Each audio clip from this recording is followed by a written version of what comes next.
जय माता दी। नमस्ते दोस्तों, आपके लिए लेकर आए हैं बहुत ही सुंदर और शान माता की कहानी। तो चलिए आज आपको सुनाते हैं। सुनिएगा, लाइक कमेंट शेयर सब्सक्राइब जरूर करिएगा। जो भी हमारी कहानी को ध्यान पूर्वक सुनता है और शान माता उसकी हर श्रद्धा मनोकामना जरूर पूरी करती है। एक गांव में सास ससुर बेटा और बहू रहते थे। जब बहू शादी करके आई तो वो बहुत पूजा पाठ करती थी और जो सास थी वो बहुत कम पूजा पाठ करती थी। उसको पूजा पाठ में बहुत कम रुचि था। और जो बहू थी वो बहुत पूजा पाठ करती थी, हमेशा अपना पूजा पाठ करके तब खाना पीना बनाती थी। बहुत सीधी थी, मतलब बहुत अच्छी थी, व्यवहार बहुत अच्छा था। और जो सास थी वो बहुत ज़्यादा खड़ूस थी। वो अपने आप को समझ ही नहीं पाती थी कि मैं हूँ क्या। तो ऐसे धीरे धीरे चलता रहा। बहू कुछ भी करती थी उसको बोलते थे तू ऐसा कर रही है, तू वैसा कर रही है। तो सही कितना भी वो अच्छा करती थी उसके मन का नहीं होता था। वो क्या कहते हैं, उसका बाल झाड़ना, कपड़े धुलना, मतलब हर काम बुढ़िया का करती थी। लेकिन उसको हमेशा हर चीज़ उल्टा ही लगता था। तू करती क्या है, तू ये है, तू वो है। लेकिन वो सुन लेती थी, कुछ भी कभी नहीं बोलती थी। ऐसे ही चलता रहा। बेटा भी घर ही था तब तक, और ना वो अपने पति को कभी बताती थी कि मम्मी मुझे ऐसे बोल रही है, ऐसे बोल रही है। तो ऐसे बहुत दिन चलता रहा। तब पति चला गया शहर, कमाने के लिए शहर चला गया। तो पत्नी बेचारी अकेली हो गई। तब सास उसे और कोसने लग गई। तब तो जितनी भी छोटी छोटी बातें होती थी उस पर भी कोसने लग जाती थी। वो बोलती रही लेकिन उसको कोई फ़र्क नहीं पड़ता था। वो शांति बेचारी सारा काम करती थी, उसका भी ख्याल रखती थी, चुपचाप रहती थी और ये बोले जाती थी। तो ऐसे रहते रहते उसको बच्चा होने वाला था। और बच्चा होने वाला था जब बीतते बीतते 9वां महीना बीत गया। बच्चा होने वाला, बोली माँ, अम्मा, ताई को बुला दो, नहीं तो हॉस्पिटल ले चलो, अब दर्द हो रहा है। बोली कि जाओ, जंगल में चली जाओ, और क्या कहते हैं, अगर बेटा होगा तो आना और बेटी होगी तो मत आना। उसको मतलब तुम आना, उसको वहीं छोड़ देना।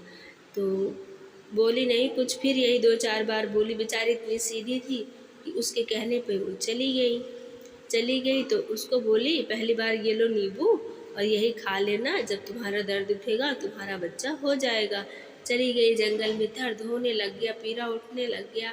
नींबू बोली थी खाने के लिए, नींबू खा ली और कह रही है हे भगवान किसको मनाओ। तो ध्यान आया जो माता थी उनकी, बहुत आसान माता की पूजा करती थी। बोले हे आसान माता, मेरी मनोकामना पूरा करो, मेरा ख्याल रखो, मेरे सहायता करो माँ।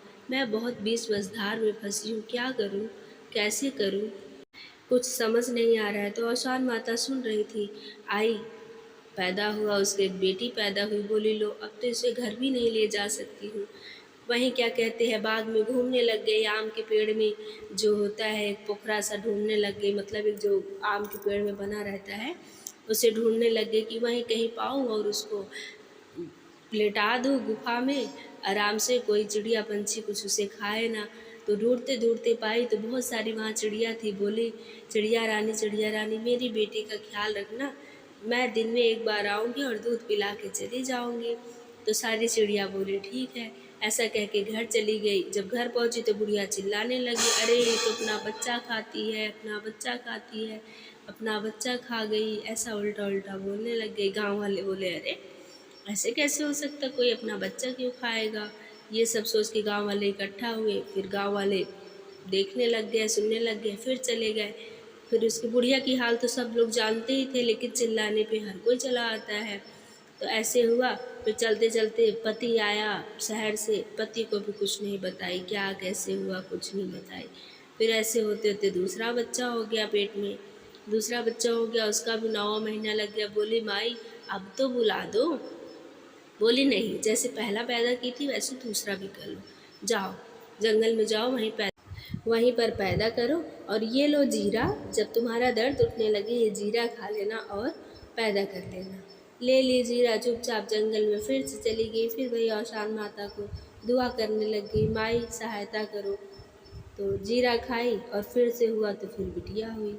फिर से बिटिया हुई तो क्या करे बेचारी, अब क्या करे, इसको भी नहीं ले जा सकती है। फिर उसी जगह पे जहाँ पहली बेटी को रखी थी वहीं इसको भी रख के चिड़िया से कह के कि ख्याल रखना चिड़िया रानी, जब मैं क्या कहते हैं आऊँगी तो दूध पिला के जाऊँगी। बोले ठीक है। फिर वो आई घर, फिर बुढ़िया चिल्लाने, अरे दूसरा बच्चा भी खा गई, ये तो बच्चा खाती है, राक्षस है, ये है वो है, दूसरा भी बच्चा खा के ऐसा बोलने लग गई। फिर गाँव वाले इकट्ठा हो गए सुन के। फिर क्या कहते हैं पति फिर आया, फिर पति को नहीं बताया कि मुझे 2 बच्चा हुआ है, ऐसा है, जंगल में छोड़ दी, कुछ भी नहीं बताया। फिर होते होते तीसरा बच्चा भी रहने लग गया। तीसरा बच्चा था उसका भी 9वां महीना लग गया।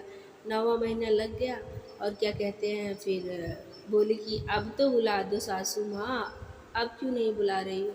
बोली ये भी बच्चा तू जा वहीं पैदा कर ले, ये ले आम और ले जा पैदा कर ले वहीं पे खा के, जब तेरे दर्द होने लग जाएगा। गई, जब दर्द होने लग गया बेचारी तो वही आम खाई, और आम खाई फिर उसको बेटी पैदा हुई। बेटी उसको भी वहीं रख दी जहाँ दोनों बेटी थी। ऐसे होते होते फिर घर आई तब बुढ़िया फिर चिल्ला रही, अरे बाप रे बाप, तीनों बच्चे खा गई, राक्षस है, कुलच्छनी है, ये क्या है, मेरे घर में आ गई है, राक्षसनी है, बताओ अपने बच्चों को खा जा रही है। सुनते सुनते राजा बोले ये रोज यही बात बोलती है हर 9वें महीने, चलता हूँ देखता हूँ। तो राजा आए, बोले क्या कहते हैं, क्या तुम रोज चिल्लाती रहती? बोले अरे ये अपना बच्चा खा जाती है, ये वो दुनिया भर का बोलने लगी। बोली अच्छा अगर ऐसा है तो इसे सज़ा मिलेगा। बोले अच्छा। तो पति भी शहर से आया था। बोले इसे सज़ा मिलेगा, इसे ले चलो राजा के दरबार में, इसे फांसी की सज़ा दी जाएगी। जो औरत थी तो ले गए फांसी की सज़ा देने के लिए। तब तक पति आया। बोले राजा बोले इसको सज़ा दो। पति बोला रुकिए आप, पहले हमें पूछ लेने दीजिए कि क्या गलती है मेरी पत्नी की, किसकी क्या गलती है, उसके बाद आप सज़ा दे दीजिएगा।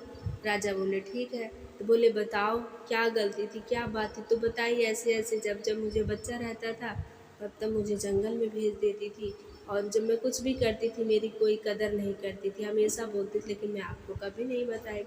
बोली तुम झूठ बोल रही हो। बोले सच में मेरी 3 बेटियां हैं। बोले अच्छा कैसे हम लोग माने? तो बुलाई, जो पहली बेटी थी नीमा देवी बुलाई, दूसरे को जीरा देवी और तीसरे को अम्बा देवी कहकर बुलाने लग गई। तीनों बेटियां दौड़ी दौड़ी चली आई, दौड़ी दौड़ी आके अपनी माँ को एकदम गले लगा ली और रोने लग गई। सब लोग देख के दंग हो गए, अरे ये तो बुढ़िया बोलती थी खा गई, लेकिन इसके तो तीनों बच्चे हैं। वही तीनों बच्ची आई और अपनी माँ की जान बचा ली। और क्या कहते बुढ़िया दंग हो गई, बोली ऐसे नहीं वैसे, बोली कि ये सब औशान माता की कृपा है, औशान माता मेरी रक्षा कर रही थी, जब भी मेरे को होने वाला था मैं उन्हीं की गुण गाती थी, वही मेरी सहारा बनती थी, और औशान माता की कृपा से ही सब मेरे हुआ है। अच्छा सासू माँ आप तो कुछ भी बोल रही थी।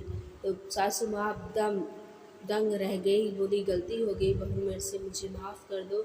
दुनिया भर की माफ़ी मांगने लग गई। फिर बोली ठीक है, बहू बोली ठीक है। बोली औशान माता का दूध दुरिया चबाना है। तो सास सुहागिन बुलाई, सारा मंगवाई सब कुछ सामान, और औशान माता का दूध दुरिया चबवाई। माफ़ी मांगी जो सास थी कि माँ मुझसे गलती हो गई, और जो जिसको 3 बेटियां हुई थी बहू, बहुत धन्यवाद की औशान माता की, क्योंकि औशान माता उस जंगल में कोई नहीं था, सिर्फ वही सहारा बनी थी उसका। तो यही सब हुआ।